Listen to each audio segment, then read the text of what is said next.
बच्चों मैं गगन बंसल आज एक्सरसाइज फर्स्ट समुच्चय से स्टार्ट करने जा रहा हूँ बच्चों। और बच्चों आपको मैं ये कहना चाहूंगा कि आप प्रॉपर नोट्स को बनाते चले बच्चों, ठीक है। ये नोट्स जो होंगे बच्चों ये आपके बोर्ड पॉइंट ऑफ व्यू से ही नहीं, आईआईटी एडवांस और एनटीएससी तक अपन इसको लेके चलेंगे, ठीक है बच्चों। तो आज अपन पढ़ेंगे समुच्चय क्या होता है बच्चों। समुच्चय इसकी परिभाषा यदि अपन देंगे तो परिभाषा, ठीक है बच्चों, क्या होता है कि सुपरिभाषित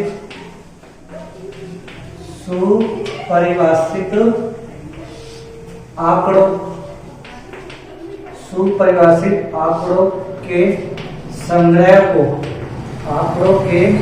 संग्रह को समुच्चय कहते हैं। क्या कहते हैं मेरे बच्चों? समुच्चय कहते हैं, ठीक है बच्चों। बच्चों देखो आंकड़ों से मतलब क्या होता है? आंकड़ों से मतलब होता है डेटा, ठीक है बच्चों, वेल डिफाइंड डेटा। और जो सुपरिभाषित मतलब कि जो परिभाषित होना चाहिए वो अवयव या जो डेटा है वो डेटा उस स्टेटमेंट को ट्रू करना चाहिए। जैसे फॉर एग्जाम्पल बच्चों आपसे कोई बोले जाए, उदाहरण के लिए आपसे बोला जाए भारत की राजधानियों का समुच्चय बनवा रहा है। अब बच्चों समुच्चय क्या होता है? एक सुपरिभाषित डेटाओं का कलेक्शन, ठीक है बच्चों। तो यहाँ पे समुच्चय किसका बना रहा है? भारत की राजधानियों का। कितना है बच्चों भारत की राजधानी? एक दिल्ली, केवल ओनली फॉर वन दिल्ली। तो कितने अवयव हो गए इस समुच्चय के अंदर? कितने अवयव हो गए? अवयव बोलते हैं बच्चों है ना। कितने हो गए? एक, केवल दिल्ली, ठीक है बच्चों। तो ये इसका अवयव। अब इसको अपन समुच्चय के रूप में लिखेंगे। उस समुच्चय में कितने अवयव है? एक अवयव है। जैसे इसको अपन क्या बोलेंगे? इस समुच्चय को ऐसे दिल्ली। अब आप बोलोगे जी ये मंजिला कोष्ठक क्या लगाया अपन ने, ठीक है बच्चों। तो ये अभी अपन धीरे धीरे आपको सब समझ में जाएगा, ठीक है बच्चों। तो ऐसे लिखेंगे। अब इस समुच्चय में कितने अवयव है? एक, इसलिए इसको बोलते हैं सिंगलटन सेट। क्या बोलेंगे? सिंगलटन सेट या एकल समुच्चय। बच्चों अच्छा कोई बोले उदयपुर, तो क्या उदयपुर आएगा क्या? नहीं। क्यों नहीं आएगा?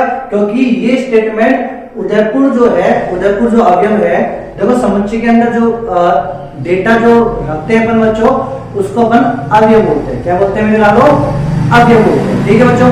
अब जो अवयव अपन इसके अंदर रखा है वो अवयव, जैसे उदयपुर, किसी बच्चे ने उदयपुर रखा है, तो क्या वो अवयव इस स्टेटमेंट को सेटिस्फाई कर रहा है? नहीं मेरे बच्चों। तो इसका मतलब ये होगा नहीं। अब बच्चों देखो तो इसमें समझ आ गया। अच्छा दूसरा उदाहरण कोई आपसे बोले कि भारत के राज्यों का समुच्चय,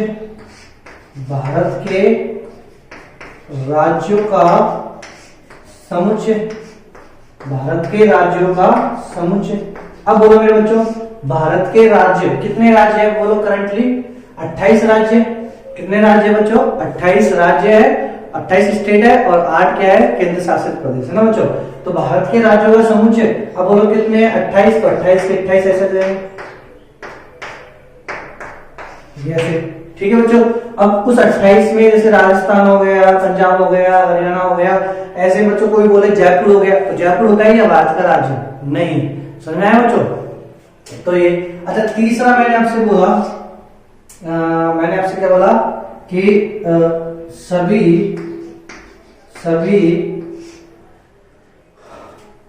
होशियार छात्रों का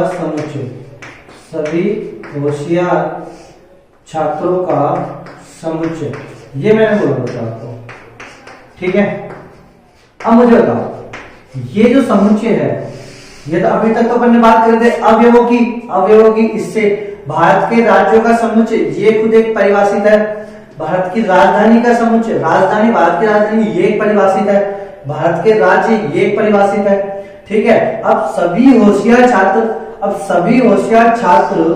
तो ये होशियार छात्र कौन, किस सब्जेक्ट में? समझाए बच्चों? किस विषय में? Are you getting my point बच्चों? किस फील्ड में होशियार है ये नहीं मालूम, सभी होशियार।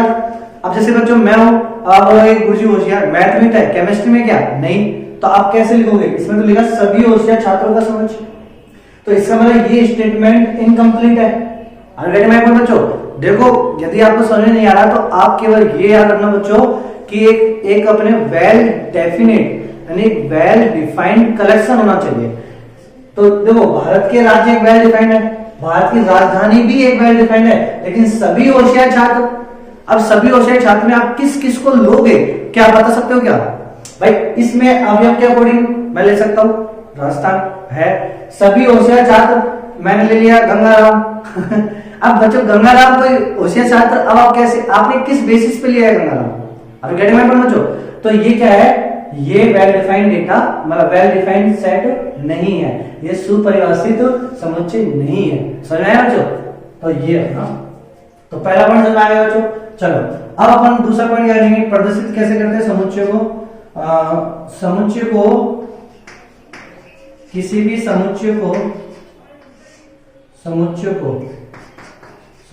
को ठीक है अंग्रेजी वर्णमाला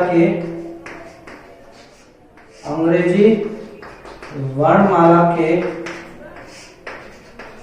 बड़े अक्षरों से रिप्रेजेंट करते हैं, बड़े अक्षरों से। ये मैं सामान्यतः लिख रहा हूं ना, नहीं क्या बच्चे कंफ्यूज हो जाएंगे। सामान्यतः, तो सामान्यतः समुच्चय को अंग्रेजी वर्णमाला के बड़े अक्षरों से रिप्रेजेंट करते हैं।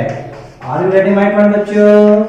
प्रदर्शित करते हैं, ठीक है बच्चों। फॉर एग्जाम्पल जैसे मैंने लिखा भारत की राजधानी का समुच्चय, इसको मैंने कैपिटल लिख दिया, भारत के राज्यों का इसको मैंने कैपिटल लिख दिया, कैपिटल सी लिख दो, कैपिटल डी, जो भी आपको लिखना चला। सभी होशियार छात्रों का नहीं, यही नहीं है। समझ आया बच्चों? तो ये रिप्रेजेंटेशन हो गया। अब देखो दिख रहा है कि चलो अब बच्चों देखो अपन को क्या करना है कि समुच्चय अपन पढ़ क्यों रहे, अपनी गणित में कहा इसका क्या काम आता है बच्चों, वो अपन चेक करेंगे ना। तो गणित में कैसे अपन इसको काम में लेंगे, तो बच्चों देखो गणित में क्या होता है, जैसे अपने डेली लाइफ में फंक्शन होता है, ऐसे बच्चों मैथ में भी क्या होता है, फंक्शन होता है।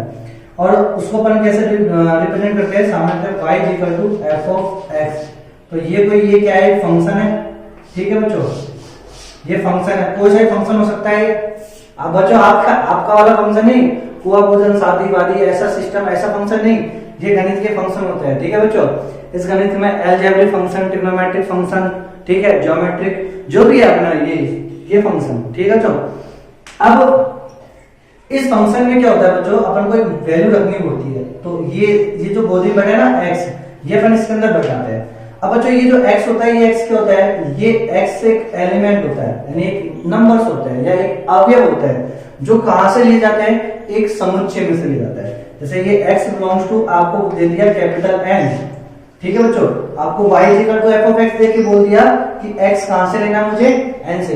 अरे बच्चों ये नहीं होता कि सामान्यतः आपके कोई फंक्शन होता है, जब आपके कोई फंक्शन होगा तो अब आप कॉल करते हो बच्चों, आपके फैमिली मेंबर्स को कॉल करते हो आप, तो आप यही तो बोलते हो कि यहाँ से आए, यहाँ से आए, यहाँ से आए। आप ये तो नहीं कहते हो कि सभी आ जाओ, भंडारा थोड़ी चल रहा है। अभी कहते हैं बच्चों, तो ऐसे ही क्या है कि इस फंक्शन में आपको जो लेना है, वो लेने के लिए आप किस पर्टिकुलर समुच्चय में से लोगे, तो ये समुच्चय वहां काम आता है, ठीक है बच्चों। तो वहां जो समुच्चय होता है उनको अपन पहले पढ़ते हैं, कैसे समुच्चय के बारे में बात करते हैं। तो जैसे x बिलोंग्स टू n, अब ये बिलोंग्स टू का मतलब क्या होता है, बिलोंग्स टू का मतलब ये होता है कि ये अवयव इसके अंदर लाइज कर रहा है, यानी ये जो x है ना, अब ये x क्या है यहाँ पे, अभी x कोई फिक्स नहीं है बच्चों। जैसे आपको दे दिया फॉर एग्जांपल बच्चों n, तो आप जानते हो n क्या होता है, n प्राकृत संख्या होती है बच्चों। Are you getting my point बच्चों? तो देखो n, किसी ने बोला 2 बिलोंग्स टू n, ठीक है बच्चों, क्या ये 2 n में बिलोंग्स कर रहा है? हाँ, 2 n में है, 2 प्राकृत संख्या है, तो 2 को मैं फंक्शन में ला सकता हूँ। अच्छा मैंने बोला 3 बिलोंग्स टू n, क्या 3 प्राकृत संख्या है? हाँ है, मैं इसको ला सकता हूँ। अच्छा मैंने बोला 2.5 बिलोंग्स टू n, क्या 2.5 प्राकृत संख्या होती है क्या? नहीं, तो क्या मैं इसको बुला सकता हूँ इस फंक्शन में? नहीं मेरे बच्चों, इसको मैं फंक्शन में नहीं बुला सकता।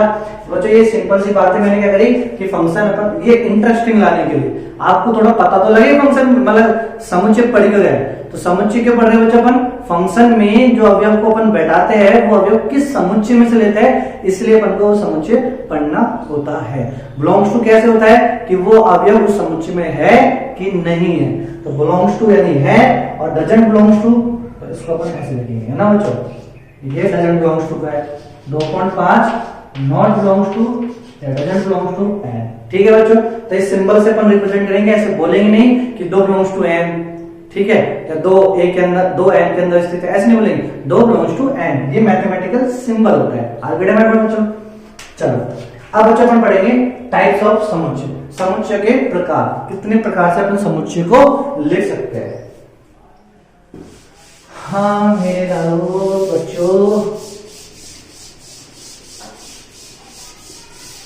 बच्चों प्रॉपर नोट्स बनाते ही चलना, ठीक है बच्चों, अच्छे से। जिन बच्चों को आईआईटी में जाना है, आईआईटी में अच्छे कॉम्पिटिटिव एग्जाम में जाना है, तो आपको अच्छे से पढ़ना ही पड़ेगा, है ना बच्चों, ये तो आप जानते ही हो। सर आप कोई पुरानी बात बताओ, है ना। चलो बच्चों आप पढ़े करेंगे समुच्चय के प्रकार। समुच्चय के प्रकार, कितने प्रकार से अपन समुच्चय को डिफाइन करते हैं बच्चों, तो मुख्यतः कितने प्रकार से करते हैं अपन, 2 प्रकार से, ठीक है बच्चों। तो पहला जो होता है वो होता है रोस्टर विधि। क्या होता है बच्चों, रोस्टर विधि, रोस्टर विधि, ठीक है बच्चों। रोस्टर विधि क्या होता है कि जितने भी अवयव है ना बच्चों, अवयवों को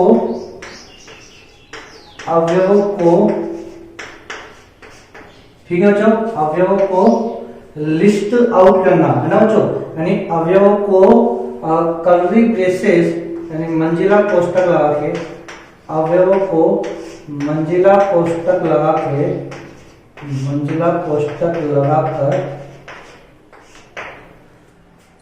ठीक है बच्चों, अवयवों को मंजिला कोष्ठक लगाकर लिखना,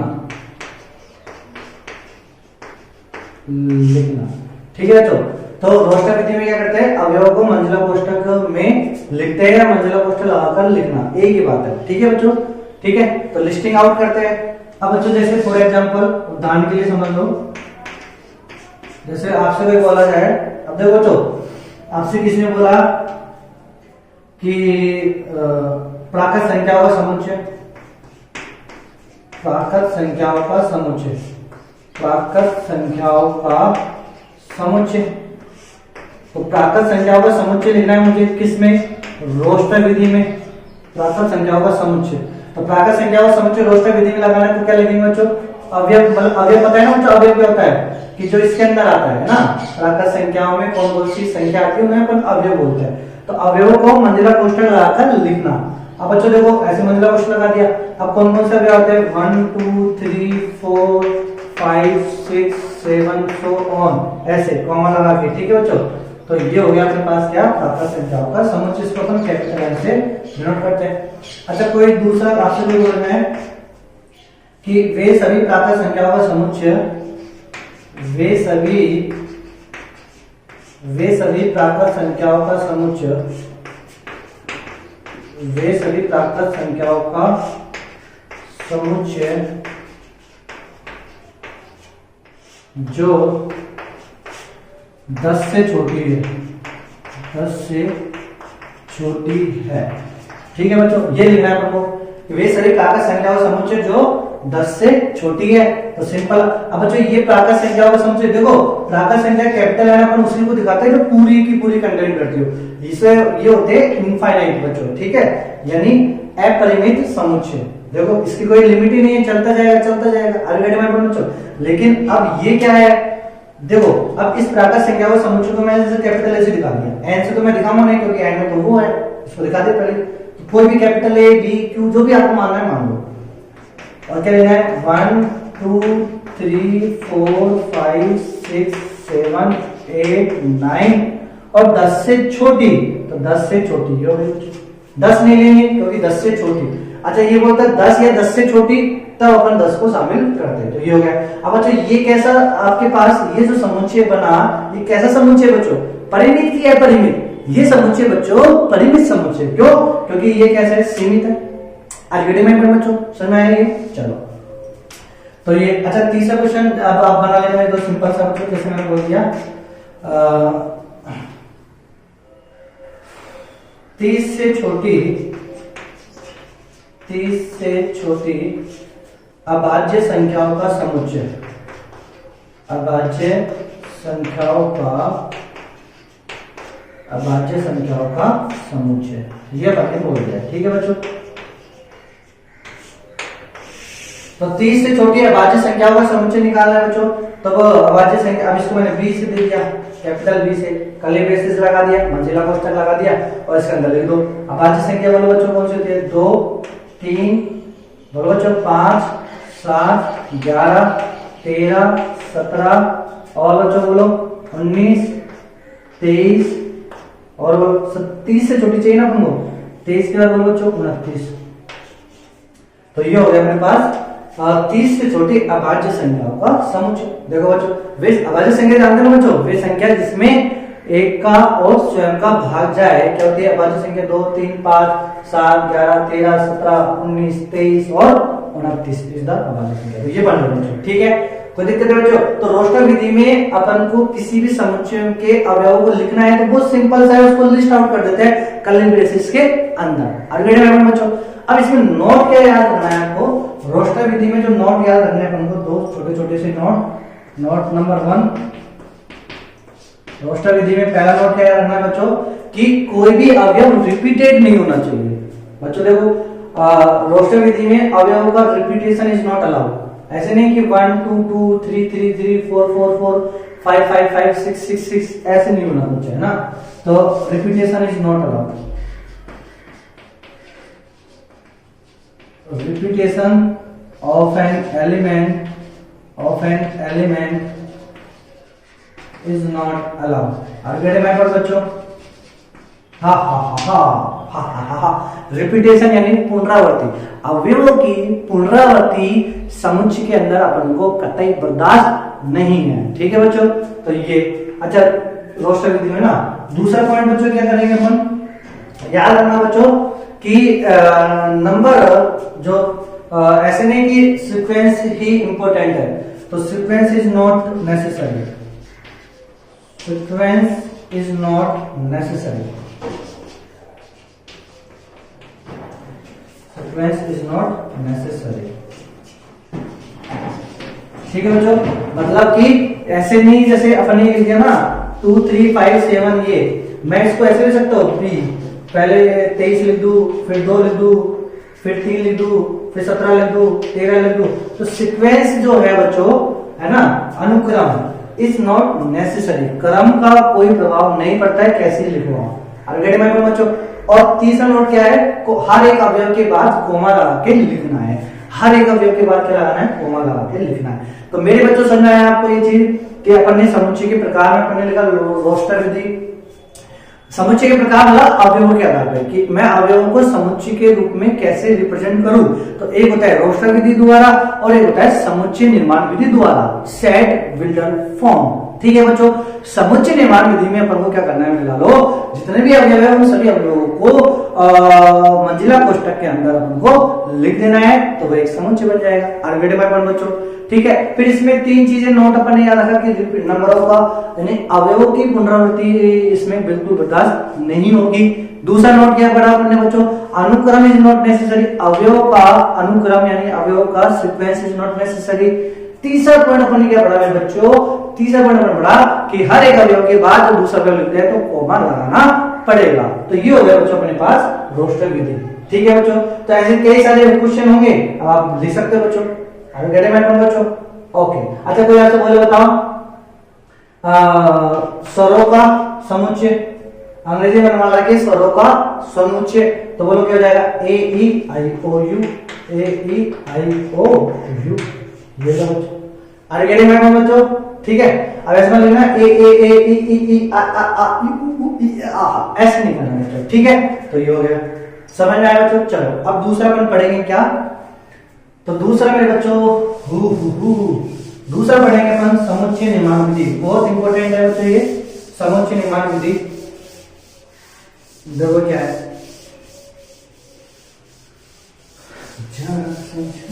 दिख तो रहा है बच्चों,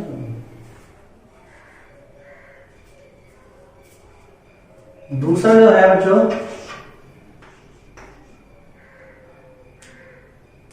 समुच्चय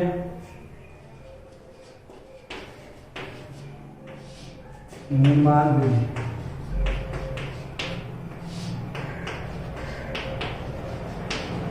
समुच्चय निर्माण विधि, सेट व्हीलर फॉर्म। ठीक है बच्चों, समुच्चय निर्माण विधि। बच्चों समुच्चय निर्माण विधि में अपन को अवयव को कैसे लिखना है कि अवयवों की प्रॉपर्टी के रूप में ना बच्चों, तो अवयवों को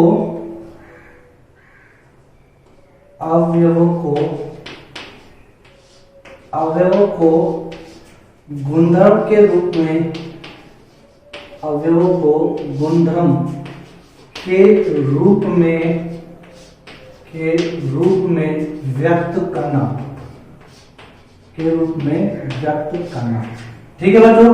यानी समुच्चय निर्माण विधि में क्या करेंगे कि जो भी समुच्चय है उस समुच्चय में जो अवयव है तो अवयवों को गुणधर्म यानी प्रॉपर्टीज के रूप में क्या करना, व्यक्त करना। कैसे बच्चों, जैसे कोई समुच्चय ए, ठीक है बच्चों, इसको मुझे सेट व्हीलर फॉर्म में लिखना है, तो यहां मैं लिखूंगा x, कोई वेरिएबल दूंगा। बच्चों ये वेरिएबल क्या होता है, जिसका खुद का ठिकाना नहीं होता अगर मैं यानी ये क्या होती है, एक चर राशि x। बच्चों x को आगे मत मानो, बच्चों यहाँ पे x को आप ये मत मानना कि ये कोई अंग्रेजी का x है।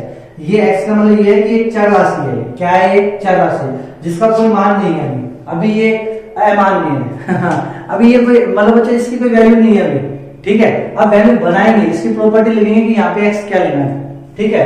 तो बच्चों a = x और मैंने लिखा, अब यहाँ ऐसे ये लगाऊंगा या फिर बच्चों मैं यहाँ x लिख के ये लगाऊंगा। इसका मतलब ये है कि अब मैं यहाँ पे इसकी प्रॉपर्टी लिखूंगा। क्या लिखूंगा, प्रॉपर्टी। कैसी प्रॉपर्टी, जैसे मैंने लिख दिया x इस प्रकार, मतलब x ये अवयव है, ये अवयव ऐसे लेने हैं कि x² - 4 = 0।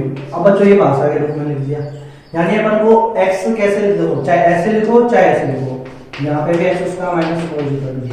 अब ये क्या हो गई बच्चों, ये हो गया प्रॉपर्टी। ये क्या हो गई, प्रॉपर्टी किसकी, अवयवों की। कौन से अवयवों की, जो इस समुच्चय के अंदर आए हैं, तो ये हो गई प्रॉपर्टीज, ठीक है। Property of element, property of element. अवयवों को क्या बोलते हैं बच्चों, अपन एलिमेंट इंग्लिश में, ठीक है बच्चों।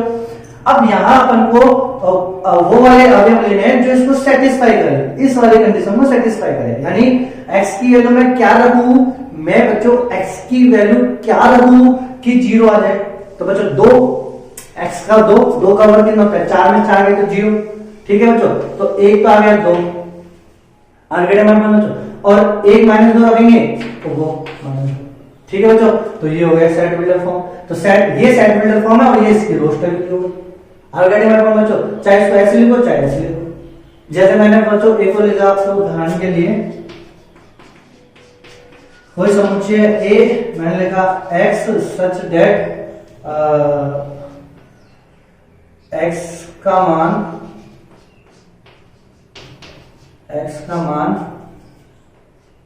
10 से छोटा तथा 3 का गुणांक हो, अर्थात यानी अपन क्या लेना है कि एक x है, मतलब एक समुच्चय है, उस समुच्चय में कोई x है, कोई अवयव है, वो अवयव की प्रॉपर्टी क्या है कि x का मान 10 से छोटा तथा 3 का गुणांक वह प्राकृत संख्या हो,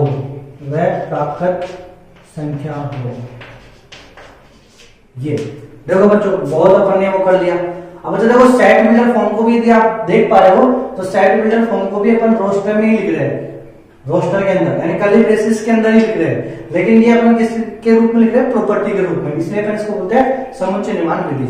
अब इस वाले केस में बच्चों देखो x सच दैट यानी x इस प्रकार लेना है कि x का मान 10 से छोटा तथा 3 का गुणांक वह प्राकृत संख्या हो। अब बच्चों प्राकृत संख्या क्यों लिए है, देखो पहली चीज तो ये समझो 10 से छोटा और 3 का गुणांक, तो 3, 6 और 9, 12 होगा क्या, नहीं, तो 3, 6, 9, ठीक है बच्चों। अब यदि बच्चों मैं ये प्राकृत नहीं लिखता तो 10 से छोटा और 3 का गुणांक में तो ये भी आता है -3, -6, -9, -12, ये सब 3 के गुणांक है और ये सब 10 से छोटे हैं, तो ऐसे इनफाइनाइट चल जाते हैं बच्चों, सुन रहे हैं बच्चों। तो इसलिए मैंने ये माइनस के नंबर को खत्म करने के लिए मैंने क्या लगा दिया, प्राकृत संख्या। और अगर मैं बच्चों तो ये माइनस के नंबर जो होते हैं वो क्या होती है, पूर्णांक संख्या।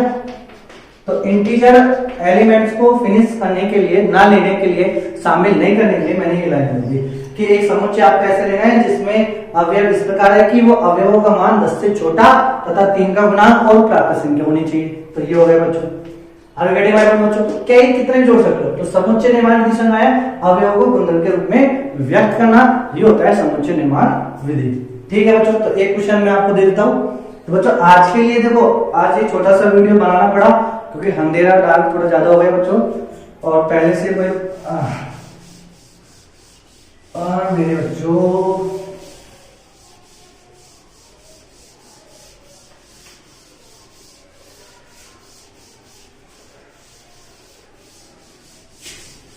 चलो बच्चों, मैं आपने ऐसे क्वेश्चन, सिंपल से क्वेश्चन करा देता हूँ। ऐसा कुछ नहीं बच्चों, ऐसे ही है ना, निकालते समय याद आ गया। तो बच्चों देखो, मैंने क्वेश्चन लिखा कि y equal to X square plus K 2। ठीक है, में x के मान x such that X square minus K 4x plus के 4 इज इक्वल टू 0 से लिया गया है तो y का मान ज्ञात करो। ये अपन ने बच्चे एक ऐसा ही छोटा सा चिन्ह सा क्वेश्चन बना लिया, सिंपल सा। तो बच्चों ये जो फंक्शन है, ये फंक्शन कौन सा है अभी आपको डोंट वरी अबाउट दिस, है ना बच्चों, इसमें ज्यादा अभी आपको जाना नहीं है, मैं लेके चलूंगा तभी लेके चलना है, नहीं कोई भगा देगा बच्चों को। समझ में आया बच्चों? तो ये कोई फंक्शन है, अब इसमें जो x का जो मान बैठाना है ना, वो x का मान इस वाले से लिया गया है ना। अब बच्चों ये क्या है? ये है समुच्चय निर्माण विधि, और ये इसकी एक प्रॉपर्टी है। यहाँ पे एक अवयव ऐसा लेना है जिसकी प्रॉपर्टी ये है बच्चों। ठीक है, तो बच्चों x square minus K 4x plus 4 बराबर 0। आप जानते हो बच्चों ये किसका स्क्वायर है? x माइनस 2 का होल स्क्वायर, x माइनस के 2 का होल स्क्वायर, यही है बच्चों। तो इसका मतलब केवल और केवल क्या होगा? x बराबर 2 ही इसको सेटिस्फाई करेगा। तो बच्चों जब भी आप ऐसी कोई प्रॉपर्टी हो ये वाली, तो इसमें केवल x की जगह जब अपन 2 रखेंगे वही क्या करेगा? इसको सेटिस्फाई करेगा, और सेटिस्फाई करेंगे ही नहीं बच्चों। तो x बराबर 2 केवल एक ही अवयव है, इसलिए अपन इसको बोलते हैं एकल समुच्चय। क्या बोलेंगे बच्चों? एकल समुच्चय। ऐसा समुच्चय जिसमें एक ही अवयव हो। अच्छा, ऐसा समुच्चय जिसमें अवयव ही नहीं हो उसे अपन बोलते हैं रिक्त समुच्चय या एम्प्टी सेट। ठीक है मेरे बच्चों, तो x का मान 2 है तो केवल x का मान 2 रख दो इसमें, तो कितना जाएगा? 2 का स्क्वायर प्लस के 2 का स्क्वायर 4 प्लस 2, तो y का मान कितना आएगा? 6। ठीक है मेरे बच्चों, तो आज के लिए बच्चों अपन इतना ही समाप्त करते हैं, फिर नेक्स्ट मिलेंगे बच्चों अच्छे प्रॉपर वे में। ओके मेरे बच्चों, हैव ए गुड डे।